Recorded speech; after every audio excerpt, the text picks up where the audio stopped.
Hi guys, Speed Reels is here. Today I will show you a 2018 thriller movie titled Greta.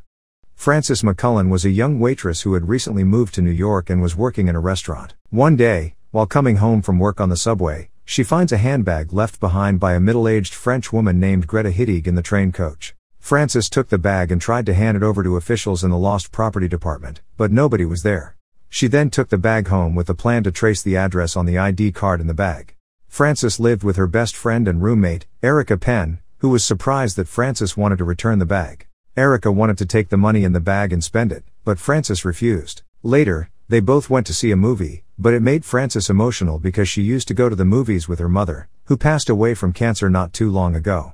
Her relationship with her father, Chris, was a bit strained as he had already moved on from his wife's death and buried himself in his work.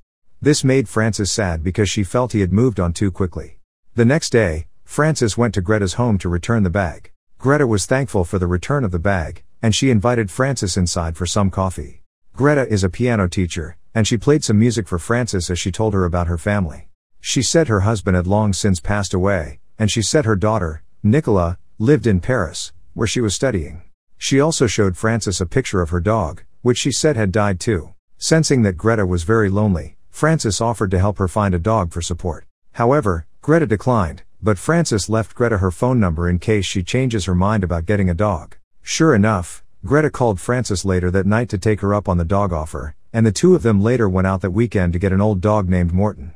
From that moment on, Greta continued to contact Frances, and the two of them started to become close friends. However, Erica was suspicious of Greta and figured that Frances was only using her as a substitute for her dead mother, but Frances was angry that Erica could think about it in that manner. That same evening, Frances went over to Greta's home for dinner instead of going out to party with Erica and her other friends. While they cooked, Frances and Greta enjoyed each other's company and cooking. When they were about to start eating, Frances asked for candles from Greta, and she directed her to check one cabinet. Frances then went to look for candles in Greta's cabinet, only to discover something shocking. In the cabinet, there were multiple identical handbags like the one Frances saw on the subway, with the exact same contents inside every one of them. One of the bags had a sticky note with a number for a woman named Samantha Bales, and another had Frances' name and number. This made Frances scared and disappointed, and she lied to Greta that she was uncomfortable during dinner to excuse herself to leave. She then went home and told Erica what she found. Frances decided to cut Greta off and attempted to get returned to her normal life. But Greta would not leave her alone. Greta called and messaged Frances multiple times, but Frances refused to either pick up her calls or reply to her messages. Greta was so desperate that she even visited Frances at work to talk to her. Frances did not want to talk to Greta, but when her boss wouldn't get rid of Greta himself, Frances decided to confront Greta about finding the other handbags and told her she did not want to be part of whatever crazy game Greta had planned. Greta said she wanted to explain, but Frances did not want to hear it, and she told Greta that she never wanted to see her again.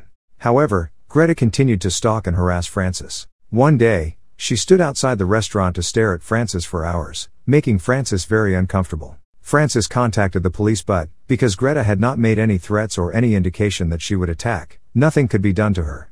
The responding officer then told Frances to just ignore Greta. One day, things got worse when Frances was at home alone while Erica was out partying. Greta started sending Frances pictures of Erica at her exact location, with messages that looked threatening, meaning Greta was stalking Erica. Frances was scared and had to call Erica on the phone. Erica stayed on the phone with Frances trying to find her. Greta continued to send Frances pictures to show she was getting closer and closer to Erica, even following her onto the bus. Erica then approached Greta and told her that she was a sick woman. She then ran out of the bus and managed to find the cab that Frances is in, and she joins her. The two go to file a restraining order against Greta. Frances also attempted to find a way to get Morton away from Greta for fear of his safety, but she was not believed when she said Greta was dangerous. She then went by Greta's home and dug through the trash for anything she could find on her. Inside was an envelope addressed to Nicola, but not in Paris, and it was returned to the sender. Frances then makes an attempt to get in touch with Nicola. After a couple of days, Frances was contacted by an officer named Alexa Hammond, who told Frances that Nicola had committed suicide 4 years earlier and had never been to France. She said that Nicola had always complained about not being able to get out of a box. Alexa also reaffirms that Greta was a very ill woman after Frances tells her what she heard, and adds that Greta is not French but Hungarian. This made Frances more suspicious of Greta. One night at the restaurant, Frances must attend to Greta, who had made a reservation. Frances tried not to do it, but her boss made her understand that she had to.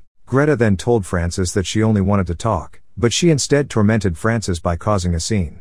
She smashed a drinking glass and then brought up Francis's mother, claiming she had to die for them to meet.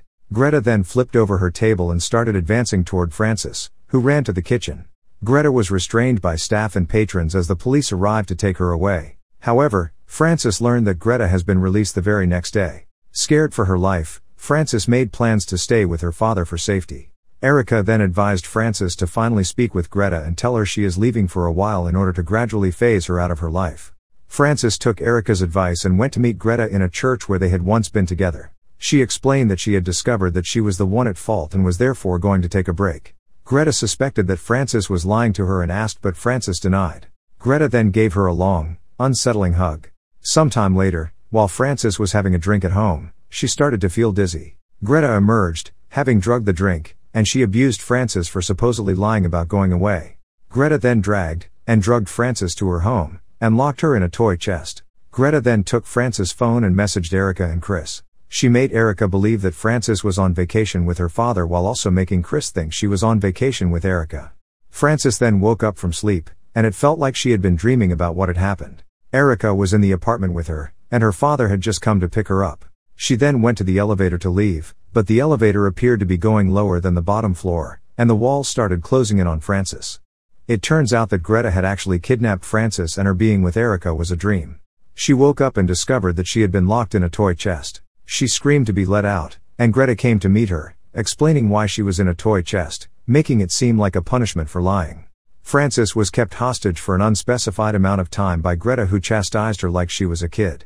One afternoon, Greta was forcing Francis to help make cookies, but as she fiddled with a cookie cutter, Francis slammed a rolling pin down, cutting Greta's pinky finger, before Francis whacked Greta over the head with the pin. She then tried to find an escape, but the doors and windows were locked. She then ran to the basement and found the body of Samantha Bales, whom Greta had kidnapped before, who appeared to gasp and convulse briefly before finally dying. Greta appeared and suffocated Francis until she passed out. Greta then tied Francis to a bed and kept her trapped in the wall space behind the piano. Meanwhile, Chris decided to visit Francis and saw Erica. They both mentioned the supposed vacations, which quickly led both of them to realize something was wrong. Chris then speaks to Detective Brian Cody to help him find Francis. Cody pulls up files on Greta, revealing that she was a nurse who mistreated and possibly killed patients, and it was believed she had returned to Hungary. Cody then traced Greta's home, and she luckily meets him outside and invites him in. Greta and Cody then sat down for a chat, with Cody asking about Francis from Greta.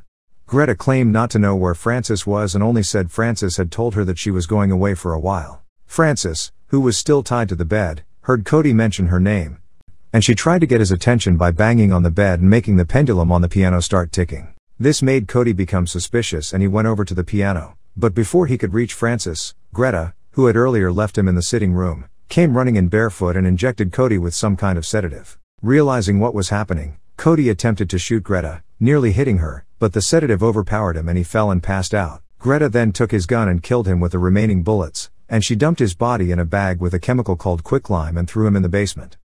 Greta then went back to the subway to find her next victim by dropping another bag. Soon, a young woman with curly brown hair arrived at her home to return the bag. They chatted, and Greta stepped away for a moment and returned to have her coffee. She then started to feel dizzy. The brown-haired woman then revealed herself to be Erica, having been searching the subways for a handbag until she found Greta. She pulled off her wig and told Greta that she had drugged her just like she had Francis. As Greta faints, Francis tried to get Erica's attention by banging on the piano wall and setting off the pendulum. Erica started searching for Francis until she discovered the wall behind the piano and pulled the piano back and freed Francis. The two embraced each other, but as Erica tried to get Francis out, they heard music playing, which meant Greta was still active. Erica then stepped out to find her, but as Francis stepped out, she felt Greta grab her by the throat and say that she was her favorite one. Greta then passed out, and Erica tried to hit her to kill her, but Francis stopped her and said she had a better idea. The two of them placed Greta in the toy chest that she had locked Francis in and kept it locked with an Eiffel Tower trinket. The ladies then left and planned to call the police to come and pick Greta up. As the ladies left, Greta slowly started to bump the lid of the chest, and the trinket started to come off, which meant that the chest wouldn't hold Greta for long before the police could show up. Make sure to subscribe and turn on notifications for more videos like this.